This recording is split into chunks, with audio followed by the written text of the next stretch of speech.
Last summer, I received a letter that changed my life. It was from a lawyer representing a distant branch of my family I'd never heard of. The letter informed me that I had inherited a house, a sprawling, centuries-old estate in the remote countryside. The idea of owning an estate was thrilling. I imagined an old mansion filled with history, maybe even a few antiques I could sell. But the letter came with a warning. The estate must remain in the family. Do not attempt to sell it under any circumstances. I didn't think much of it at the time. A free house. Why not? The estate, named Blackwood Manor, was even more isolated than I'd expected. Surrounded by dense forests, the house loomed on a hill, its dark stone exterior weathered and foreboding. The inside was worse. Dust covered every surface, and the air was thick with decay. The walls were lined with portraits of my ancestors, their eyes seeming to follow me as I moved through the halls. In the main foyer, I found a large gilded mirror. It was cracked, the jagged lines distorting my reflection. For some reason, I couldn't look away. It felt wrong, as if the mirror was watching me. While exploring, I noticed an entire wing of the house was locked. The keys I had didn't work, and the doors were reinforced with heavy chains. Curiosity got the better of me, so I called the lawyer to ask about the locked wing. His response was chilling. "Do not attempt to enter that part of the house," he said, his voice stern. "Some doors are better left closed." That night, I heard noises coming from the locked wing, soft whispers and the sound of something heavy dragging across the floor. In the library, I discovered an old leather-bound journal. It belonged to my great-great-grandfather, Arthur Blackwood, the original owner of the estate. The entries started innocently enough, detailing the construction of the house and the family's growing wealth. But as I read on, the tone shifted. Arthur wrote about strange occurrences. June 12th, 1850. The mirror in the foyer. It shows things that aren't there. I saw a man standing behind me, but when I turned, the room was empty. He was smiling. July 3rd, 1857. I've sealed the East Wing. The things I've done, the things we've unleashed, they cannot be undone. The bloodline must endure, but at what cost? The following day, I decided to investigate the mirror. As I stood before it, I noticed something strange. My reflection wasn't mimicking my movements. It tilted its head when I didn't, its eyes narrowing as if studying me. Then it smiled, a slow, sinister grin that didn't match my own expression. I stumbled back, but before I could react, the mirror cracked further and a whisper filled the room. "They're waiting for you." I couldn't ignore the locked wing any longer. Armed with a crowbar, I broke the chains and forced the doors open. The air inside was freezing, and the walls were covered in strange symbols carved into the wood. At the end of the hallway, I found a room that looked like a chapel. In the center was an altar, and on it lay a book bound in black leather. The title was etched in gold. The Pact of Blackwood. The book detailed a horrifying family secret. Generations ago, Arthur Blackwood had made a deal with a powerful, ancient entity. In exchange for wealth and power, the family had to perform a ritual every 50 years, a ritual that involved sacrificing a family member. The book also explained the purpose of the mirror. It wasn't just a mirror. It was a portal, a way for the entity to watch over the family and ensure they fulfilled their end of the bargain. I suddenly understood why the family had dwindled over the years. Each generation, Someone disappeared, their fate unknown. The last sacrifice had been my grandfather. But the book revealed something even more terrifying. The next sacrifice was overdue. That night, the house came alive.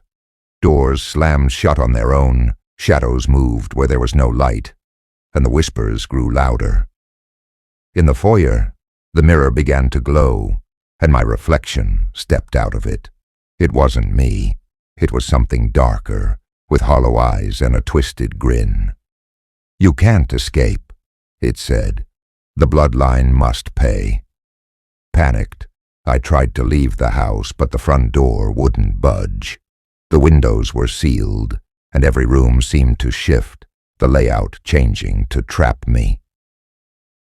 The whispers turned into screams, and I felt something cold brush against my neck. I ran to the library, hoping to find something, anything, that could help. In the journal, I found a passage about breaking the pact. It required destroying the mirror and severing the family's connection to the entity. But there was a catch. Doing so would release everything the mirror had trapped over the centuries. I didn't care. I grabbed a heavy candlestick and smashed the mirror. The house shook violently, and the air was filled with deafening screams. Shadows poured out of the broken glass, taking shape as grotesque, nightmarish figures. I barely escaped the house as it collapsed behind me. The police arrived, but there was nothing they could do. The estate was gone, reduced to rubble.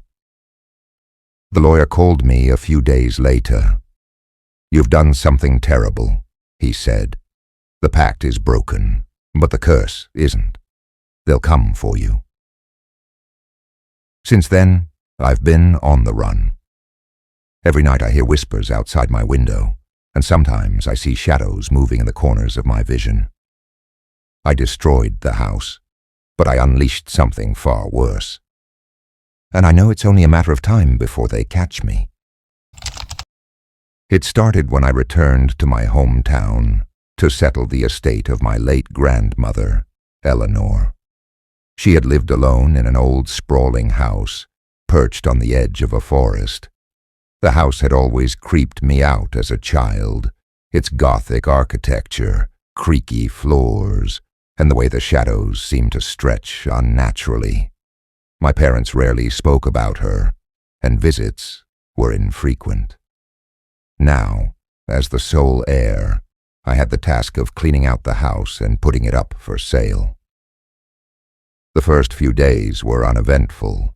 I sifted through dusty photo albums and old books, finding nothing unusual. But on the fourth day, I discovered something that would change everything. A hidden compartment beneath the floorboards of her bedroom. Inside, I found an old leather-bound diary, its pages brittle and yellowed with age. The name written on the cover wasn't Eleanor. It was Margaret. Curious, I began to read. The entries were chilling.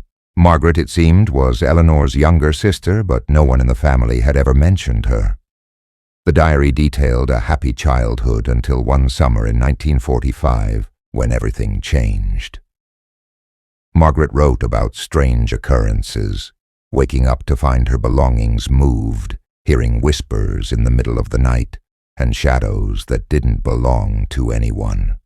She described Eleanor growing distant, her behavior erratic and cold. One entry stood out. July 17th, 1945. Eleanor says I'm imagining things, but I know what I saw. Last night I followed her into the woods. She was carrying a lantern, her face. It wasn't hers. I don't know how to explain it. She stood in the clearing, speaking to the dark. And then I heard it.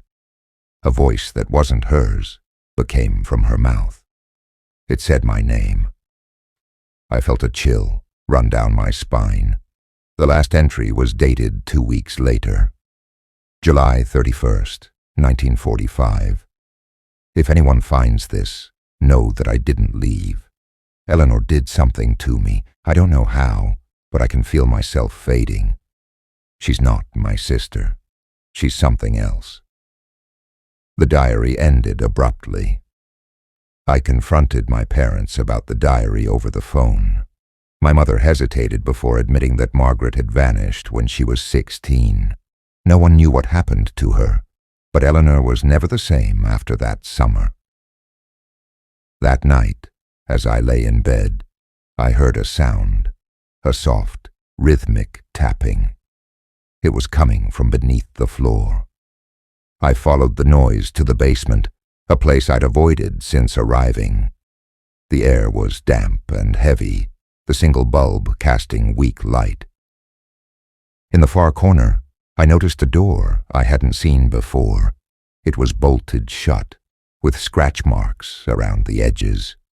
My heart raced as I unbolted it, the old wood groaning in protest. Behind the door was a narrow staircase, leading even deeper underground.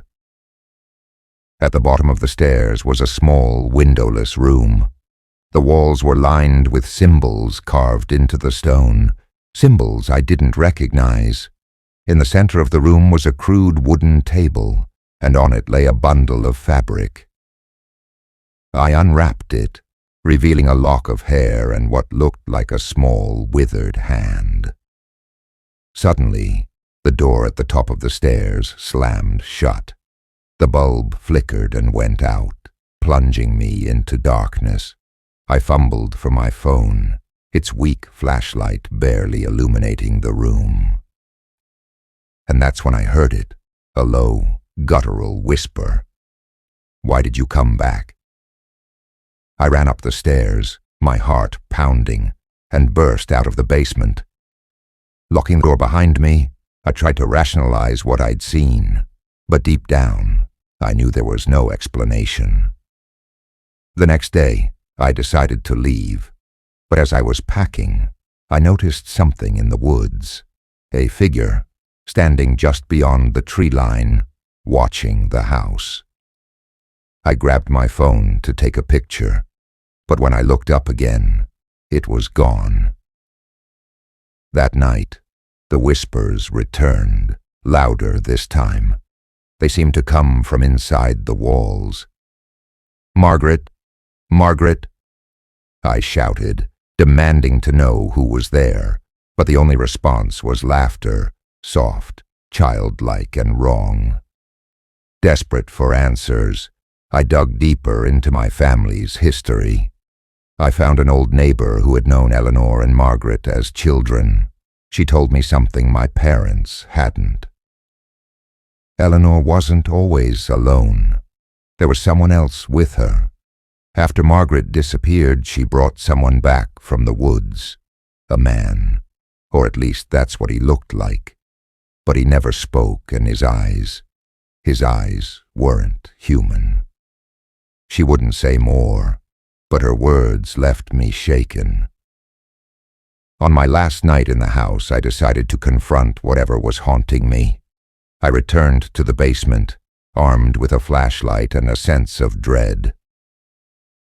The underground room was colder than before, and the carvings on the walls seemed to glow faintly.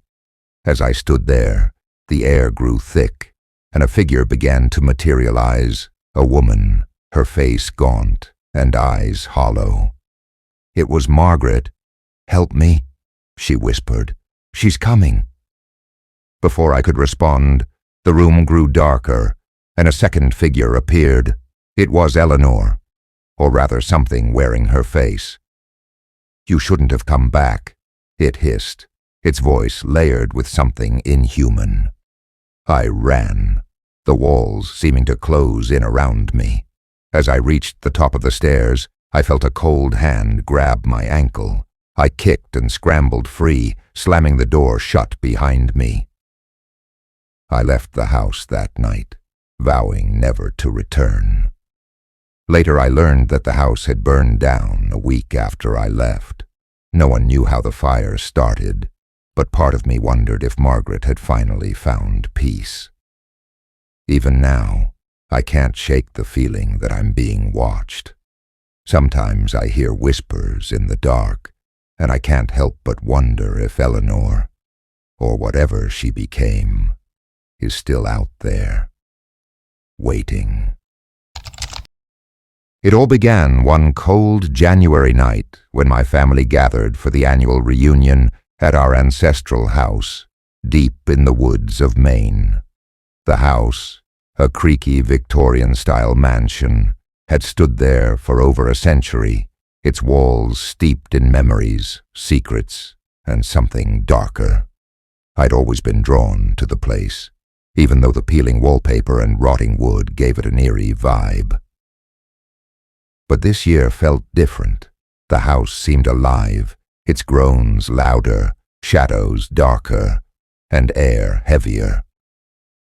The gathering was smaller than usual, just my parents, my cousin Rachel, and me. My grandparents had passed a few years ago, leaving the house to my father and his siblings. For some reason, none of my aunts or uncles showed up this time, and I couldn't shake the feeling they were avoiding something. The first night, I wandered the halls, revisiting childhood memories, when I stumbled upon a door I didn't remember. It was in the farthest corner of the second floor, hidden behind an old bookshelf. Dust coated the handle, and a heavy padlock kept it shut. Curiosity gnawed at me. "Dad," I asked during dinner, "what's in the locked room upstairs?" For a moment, the air froze. My dad's fork clattered against his plate and Rachel's face went pale. My mother shot me a sharp look. "That room is off limits," my father said, his voice trembling. "It's been locked for decades. Don't ask again." Rachel and I exchanged a glance. She whispered later, "I asked about it once, too. Same reaction. But don't you want to know what they're hiding?" The next day, while rummaging through the attic, I found an ornate old key in a wooden box. My heart raced. Was this the key to the locked door? I pocketed it and waited for the right moment. That night, as the house slept, Rachel and I crept upstairs. The hallway was eerily quiet, the kind of silence that makes you hyper-aware of every creak and breath. My hands trembled as I fit the key into the lock. It clicked. The door swung open, revealing a room frozen in time. Dust-covered furniture, faded curtains, and a musty smell greeted us. But what caught our attention was the wall, lined with photographs. They were all of children, some smiling, some solemn. But their eyes seemed to follow us. "What the hell is this?" Rachel whispered. That's when we noticed something else. A large wooden chest in the corner, its lid slightly ajar. Inside the chest were old toys, letters, and bones. Small bones, too small to belong to an adult. My stomach churned as I realized what we were looking at. "These can't be real, right?" Rachel said, her voice shaking. But deep down, we both knew. Suddenly, the door slammed shut behind us. We jumped, my heart pounding in my chest. The dim bulb flickered and a cold gust swept through the room. And then we heard it, a child's laugh, soft and echoing. "Let's get out of here," I yelled, but the door wouldn't budge. The laughter turned into whispers, voices overlapping, too many to make sense of. But one stood out. "Why did you come here?" Rachel screamed as a shadow moved in the corner. It was small, child-sized, but its proportions were all wrong, its limbs too long, its head tilted unnaturally. It stepped into the light, and I froze. Its face, it was one of the children from the photos. The next morning, we confronted my father. We demanded answers. His face turned ashen, and he finally broke down. "The children in the photos, they're your relatives, your great-grandfather. He wasn't a good man. He ran an orphanage out of this house during the Great Depression. But it was a front. He sold the children, or worse. "What do you mean, worse?" Rachel asked, her voice barely above a whisper.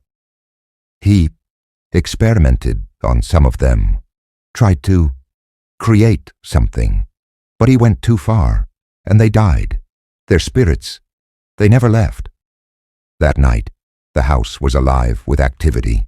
Doors slammed, objects flew across the room, and the whispers returned. Rachel and I tried to leave, but the car wouldn't start.